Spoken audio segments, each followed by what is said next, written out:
May patubig na ang National Irrigation Administration o NIA sa mga magsasakang apektado ng patubig sa Masbate sa matagal ng panahon. Ayon sa NIA o sa bisa ng solar-powered irrigation, magagamit na ito ng mga nasa 30 magsasaka. Narito ang detalye ng report mula kay Maika Villegas. Kauna-unahang Solar-Powered Irrigation Project o SPIP ng National Irrigation Administration o NIA, formal nang sinimulan sa Cauayan, Masbate para mas matulungan ang mga magsasaka. Formal lang inilunsad ng National Irrigation Administration NIA Bicol Region 5 ang kauna-unahang Solar and Powered Irrigation Project sa Cauayan, Masbate. Layunin ng NIA na wakasan ang paghihirap ng mga magsasaka sa kakulangan sa patubig at magbigay ng sapat na supply na magagamit lalo na sa panahon ng tagtuyot para sa tuloy-tuloy na produksyon.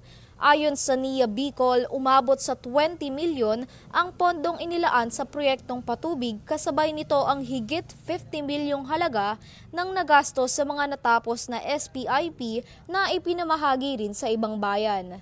Sa ilalim ng proyektong ito, nakatakdang patubigan ang 20 hektaryang lupang tanimang palay na mapapakinabangan ng higit sa 30 na magsasaka sa nasabing lungsod.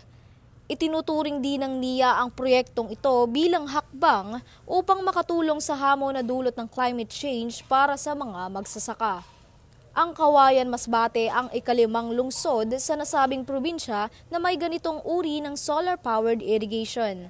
Samantala, magsisimula na rin ang isa pang proyekto ng ahensya na tinawag nilang Lanang Multipurpose Dam Project na magsisilbing irigasyon, flood control, water supply at hydropower source ng buong lalawigan.